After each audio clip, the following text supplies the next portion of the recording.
जो enforcement directorate और central agencies का जिस तरीके से दुरुपयोग हो, आपको इसकी जरूरत क्यों पड़ी और क्यों आपको लगता है कि यह भारत के लोकतंत्र के लिए एक बड़ा खतरा है? ये बड़ा एक रोचक मामला है और आपको थोड़ा सा समय देना पड़ेगा क्योंकि थोड़ा तकनीक जी। है, लेकिन आपको रोचक लगेगा और मुझे विश्वास है कि आपके दर्शकों को भी रोचक लगेगा। मेरे को गर्व है कि मैंने एक प्रकार से 14 पार्टीज का कानूनी कोalition प्रदर्शन किया है।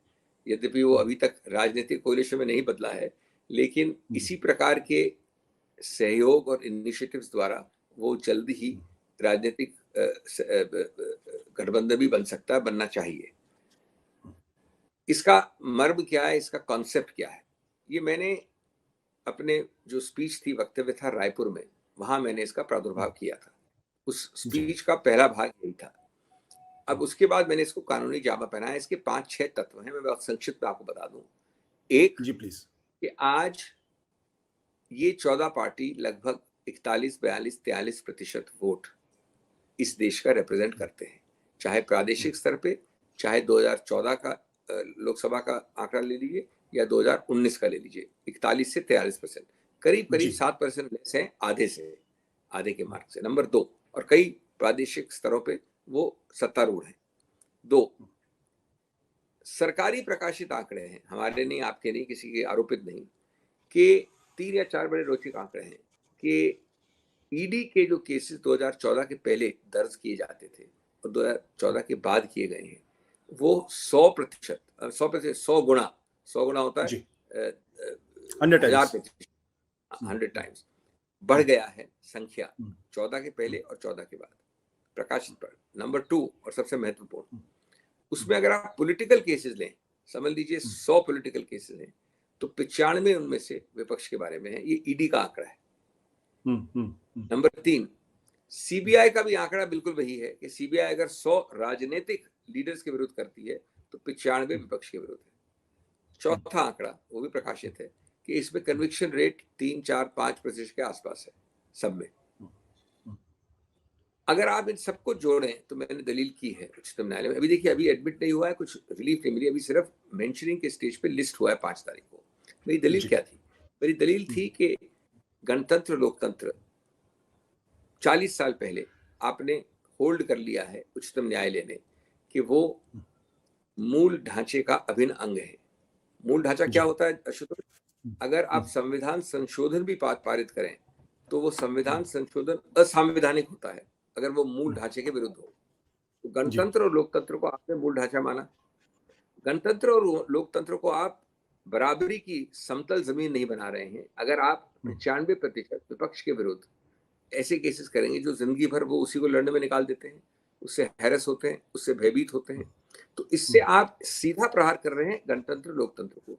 अगर आप सीधा उस पर प्रहार कर रहे हैं और लेवल प्लेइंग फील्ड जो होनी चाहिए गणतंत्र नहीं हो रही है, तो उससे मूल ढांचा यानी बेसिक स्ट्रक्चर पे आप आघात कर रहे हैं। अगर बेसिक स्ट्रक्चर आघात कर रहे हैं तो ये संवैधानिक है। ये इसका ढांचा है इस केस का। अब वो 5 को तो शुरू होगा, 5 में पहले नोटिस होगा, नोटिस हुआ तो उसके बाद फिर जवाब आएगा, फिर सुनवाई होगी। लेकिन सबसे महत्वपूर्ण है कि इसमें उच्चतम न्यायालय का नोटिस होना आवश्यक है, हमारा मानना है, क्योंकि ये देश में चलित। मैंने एक और बड़ी बात कही उसमें, मैंने कहा इस केस का कोई प्रकार पेंडिंग केस है। आज 100, 200, 400 केस पेंडिंग हो सकते हैं राजनीतिक लीडरों के, हमको उससे कोई मतलब नहीं है, वो चले न चले, एक्विट हो ना हो। ये केस आगे के लिए है कि इस ढांचे पे 2 पहलू, एक कि आप प्री अरेस्ट गाइडलाइंस लिखिए, अरेस्ट करने के पहले कुछ गाइडलाइंस बनाइए। आपको नोटिस देना पड़ेगा जब तक आपको ये नहीं लगेगा कि आशुतोष भगोड़ा है, आशुतोष साक्ष्यों से इंटरफेयर करने वाला है, उसकी रूट्स नहीं है, वो पेश नहीं होगा, तब तक आपको अरेस्ट नहीं करना चाहिए, जब तक कि ये 3-4 कंडीशन को हम ट्रिपल टेस्ट कहते हैं। दूसरा हमने मांगी है गाइडलाइंस कि अगर अरेस्ट हो गए तो बेल किन गाइडलाइंस से मिलनी चाहिए। तो ये इसका स्वरूप है। बट सिंघवी साहब, इस पूरे मसले पे आपने कहा गाइडलाइंस देनी चाहिए, बट हमने आरनेस कुमार वर्सेस बिहार के मामले में देखा है कि सुप्रीम कोर्ट की गाइडलाइंस बिल्कुल स्पष्ट है, अरेस्ट करने के मामले में भी और बेल देने के मामले में भी। लेकिन उसके बावजूद भी रैंडमली जिस तरीके से अरेस्ट हो रही, लगभग हर छोटे से मामले, आपने एक छोटा सा ट्वीट कर दिया उस पर आप गिरफ्तार हो जाते हैं। 7 साल से कम की सजा है, उसके बावजूद भी आपको अरेस्ट कर लिया जाता है। इन राइटिंग आईओ को और मजिस्ट्रेट को बताना होता है कि भाई हम किन कारणों से इनको गिरफ्तार कर रहे हैं और किन कारणों से इनको बेल नहीं दे रहे हैं। तो सुप्रीम कोर्ट, और उसके बावजूद सुप्रीम कोर्ट ने बाद में भी इस गाइडलाइन को और डिफाइन किया है, फिर भी उसका वायलेशन हो रहा है। देखिए आशुतोष, इसमें कोई संदेह नहीं है कि ये मैं अमायकस था डी के बसु में 40 साल पहले और अभी खत्म हुआ, उसमें हमने कस्टोडियल डेथ और टॉर्चर के ऊपर दस्तावेज इतना अच्छा बनाया, इतनी गाइडलाइंस है, इसमें कोई संदेह नहीं है कि गाइडलाइंस का उल्लंघन होता है और यही चीज हुई है कस्टोडियल डेथ टॉर्चर में, यही चीज होती है अरेस्ट में। लेकिन 2-3 चीजें बहुत महत्वपूर्ण है। एक, जितना उच्चतम न्यायालय गाइडलाइन बनाती है उतना आसान नहीं रह जाता उल्लंघन करना, उतना ज्यादा ये रेगुलेट हो जाता है। और हमारे पास परफेक्ट वर्ल्ड नहीं है, लेकिन जो आप पहले कर सकते थे उससे कहीं बेहतर हो जाता है अब स्थिति। नंबर 2, उनके आधार पर आप कंटेम्प्ट फाइल करो, आप एक्शन फाइल करो, आप कचहरी जाओ, उससे आपके हाथ पहले से बहुत मजबूत होते हैं। नंबर 3, अर्नेश वगैरह कुछ संकीर्ण है, वो है नोटिस दीजिए 41 का, अरेस्ट करिए। हम उससे कहीं आगे मांग रहे हैं गाइडलाइंस। हम कह रहे हैं कि जब तक एक आसान सिद्धांत है, जब तक 3 ट्रिपल टेस्ट जो है, जो 3 अंग हैं वो नहीं होते संतुष्ट, तब तक आप अरेस्ट नहीं करिए। और जाहिर है कि कितना भी जघन्य अपराध हो, अगर आपको ये आश्वासन है, और ये आश्वासन कोर्ट ही करता है कि आप भगोड़े नहीं होंगे। आजकल भगोड़े होने का सवाल नहीं उठता, आप उसको 50 चीजें कर सकते हैं, आप उसकी पासपोर्ट ले लेते हैं, आप बल्कि GPS मॉनिटरिंग कर सकते हैं, कितनी चीजें होती हैं। दूसरा, आप जब बुलाए जाएंगे, हर शनिवार को आपको पहुंचना है पुलिस स्टेशन, पहुंच जाएंगे आप। तीसरा, आप किसी साक्ष्य को दूर दराज भी इंटरफेयर नहीं करेंगे, अप्रोच नहीं करेंगे, डॉक्यूमेंट्स को डिस्ट्रॉय नहीं करेंगे। अगर आप ये संतुष्ट हैं तो बताइए क्या कारण हो सकता है अरेस्ट का? ये आज हमारे कानून में नहीं है, ये गाइडलाइन नहीं है।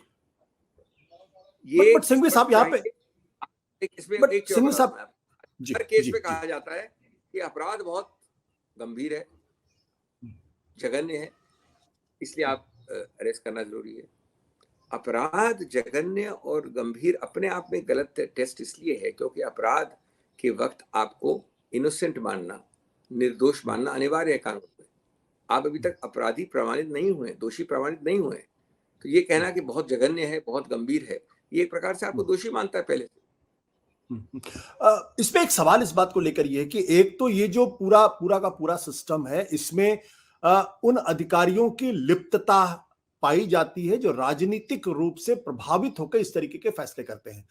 आपने कहा गाइडलाइंस दे देगी, गाइडलाइंस दे दिया गया, लेकिन उसके बावजूद भी द प्रोसेस इज पनिशमेंट। अगर मेरे खिलाफ केस दर्ज किया गया, मुझे रोज थाने में बुलाया जा रहा, रोज मुझसे पूछताछ की जा रही, 10-10 12 घंटे किया जा रहा है, घर में मेरे आके रेड की जा रही है, मेरे बीवी बच्चों को परेशान किया जा रहा है, तो गाइडलाइंस के बावजूद अगर गिरफ्तार ना भी करेंगे तो भी मेरा हैरेसमेंट होगा। कोई संदेह नहीं है, लेकिन साथ साथ देखिए कहीं ना कहीं आपको बैलेंस करना पड़ता है, संतुलन।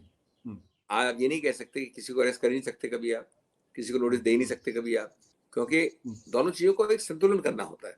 तो हम इसमें ये कर रहे हैं कि जो ज्यादा इनके जो एक्सट्रीम उल्लंघन वाले डिस्टॉर्शंस हैं, विकृतियां हैं, उनको कम से कम न्यूनतम करें। हम ये नहीं करें मिट जाएंगी वो, फिर भी दंड होगा, फिर भी प्रोसेस होगा, फिर भी दुरुपयोग होगा।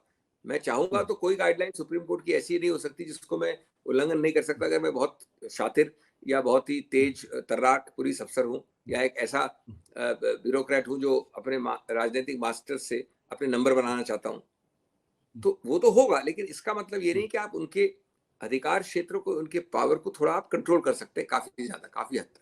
क्या ऐसे अधिकारियों के नहीं, रायपुर में क्या ऐसे अभी नहीं जी आशुतोष, रायपुर में कही काफी समय हो गया। मैंने कहा था कि राजनीतिक घोषणा और कई पार्टी ने की है, करनी चाहिए सामूहिक रूप से इन 14 पार्टीज को कि कानून द्वारा, कानूनी तौर तरीके से अगर कभी भी कहीं भी ये सत्ता में आए तो आयोग बिठाया जाएगा ऐसे अधिकारियों के विषय में जिन्होंने जानबूझकर, अगर आपने जैसा आडवाणी जी ने कहा था कि मैंने आपको झुकने में कहा, झुकने को इमरजेंसी द्वारा, और आप क्रॉल करने आप रेंगने लगे, तो ऐसे लोग जो हैं उनके विरुद्ध प्रॉपर कानून के, किसी को कोई धमकी नहीं, किसी को कोई वो नहीं, कानूनी तौर से एक्शन लेना चाहिए, लिया जाएगा। आयोग पहले बैठेगा, उसके बाद जाके क्रिमिनल या सिविल कोर्ट एक्शन लिया जाएगा।